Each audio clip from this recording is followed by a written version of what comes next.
Hey guys, and welcome back to Divi Perfect. In today's video, I thought we'd look into how to add Divi to your WordPress website. If you can't remember from our previous video, you want to head over to Themes and Plugins, and then click on the Download the Divi Theme button. Once that is downloaded, you can then click on Account, API Keys.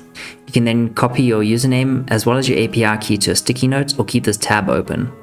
If you do not have an API key, you can always just click on Generate New API Key. Now once you have those saved, you can then close this and head over to your WordPress website. Okay, so now that you have Divi downloaded, you want to head over to Parents, Themes, and then click on Add New in the top left hand side. You then also want to click on Upload Theme. Now what you want to do is either click on Choose File or drag and drop the zip folder into this little section. Once it's uploaded, you then want to click on Install Now. Okay, and now that it's installed, you then want to click on Activate. And now you can see that there are some excess themes here. What you can do is you can go into each one and just delete them. You can find the delete button in the bottom right hand corner. I'm just going to do this for all three of the themes right now. And then from there you can go to Divi, Theme Options,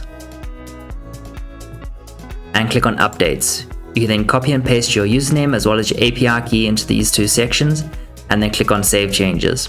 And that's it for today's Divi Short. I hope to see you guys in the next video.